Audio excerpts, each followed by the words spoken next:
One night I had a nightmare that aliens were trying to gain access to our apartment so they could abduct our children. They stood crowded at my front door trying to figure out how doorknobs are supposed to work. The 4 of them had grey skin, were wearing black spandex full body suits and had huge black eyes. One of them even tried to pass themselves off as my boyfriend when I knew damn well he was in bed right next to me snoring.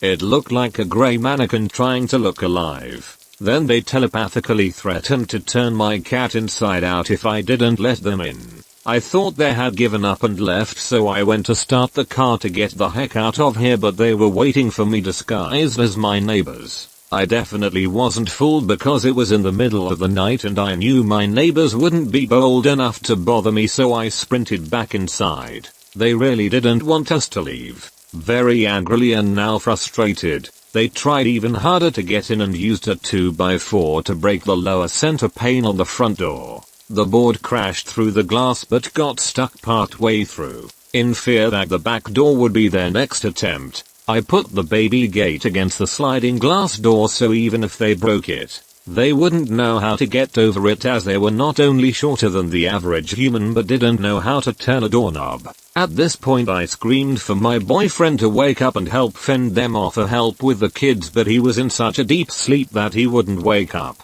Even though I was screaming and crying, it felt like I was barely whispering. The aliens were still trying to talk me into letting them in, asking me if I wanted to come outside for a smoke. Then I woke up scared out of my mind for my kids' safety. I sprang out of bed to check and be sure that every door and window was still locked and in perfect working order. Thankfully everything was secure and locked. Nobody was in our driveway and everyone was sound asleep.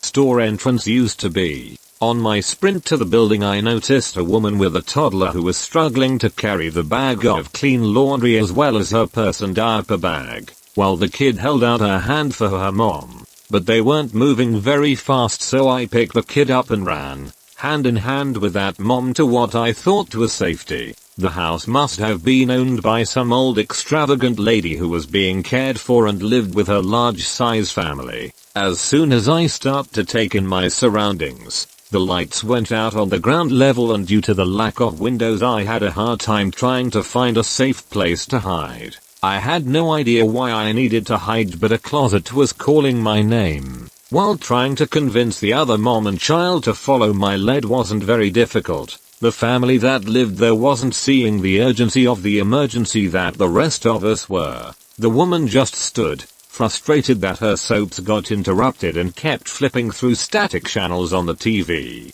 This made me nervous as there were no other lights to speak of. The first door that I thought was a closet due to the flimsy 70s accordion door was actually a bedroom being used for storage. Though there was an exercise bike and a stack of bins and boxes, there was still no place to hide, away from the windows. So I shut the door and went for the first solid door that I could find. This door was just a hall closet filled with hung up dress coats covered in plastic, which looked good for hiding in, but as soon as I got back far enough in to sit down, there was another accordion door behind me that led right back to that same storage room. So I'm back in this room and decide to take a few seconds to look around from my new vantage point, and that's when I see a figure flying around just outside the second story window. It's not a person. It's not even from this planet. It's a 1.5 foot tall cyborg alien riding some sort of hovercraft.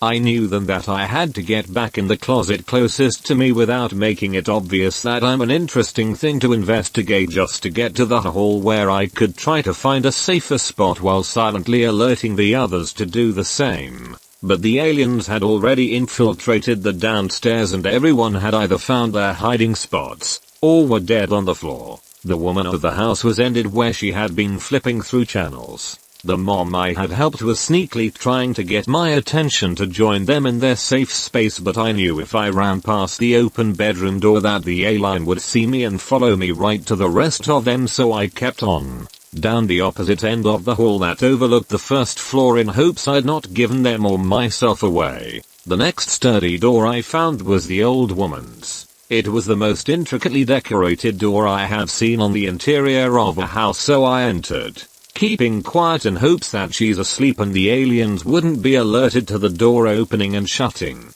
At this point the old woman starts loudly asking me questions as if I'm there to take care of her every whim, which immediately alerted the aliens that I hadn't noticed were already downstairs. Then an alien crashed through her window right next to the bed, so I shut the door on my way out. I ran back towards the mom, who was waiting for me, and the aliens downstairs started to follow my path towards the stairs. I didn't want to let them right to the kids, so I dove into the bedroom before the closet they were in and hoped for the best. The aliens followed my movement, not paying any mind to where the mom had been hiding. I leaned against the door while grabbing an old pair of scissors off of a nightstand to my left and opened the door a crack and stabbed the alien in the head and closed the door. When I sat back up, I was dragged backwards into the closet. In complete panic I thought, I'm dead. This is it, I'm dead. But it was just the mom. Seems like all closets in the hall led to a bedroom closet,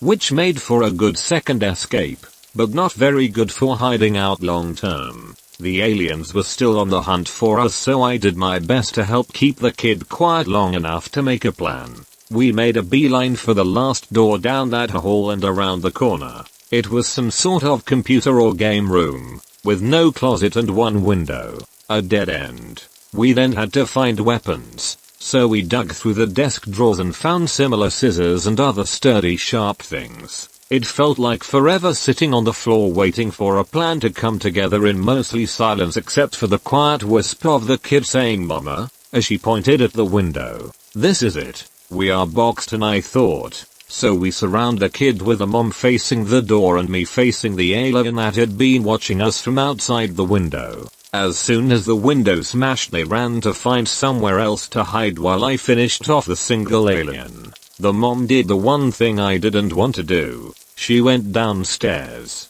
In my attempt to find them, I must have killed about 4 more aliens at different choke points that miraculously worked in my favor. I had only hoped that had worked out the same for the mom and kid. Some young boy surprised me and I dropped my hand that was ready to strike. I asked in a quiet whisper if he'd seen who I was looking for, but he just grabbed my hand and led me into what looked like a dark playroom with no door. Severely disappointed at this point, thinking there's no hope in finding that mom and kid alive again, I look at the boy with sorrow in my eyes as he lifts the floor panel up, revealing not only a space to hide out but the 2 I had helped survive thus far. I climb in after him and he shuts and locks the trapdoor. We huddled together and shed silent tears for those that have been lost and for the current severely strange yet terrifying situation we found ourselves in.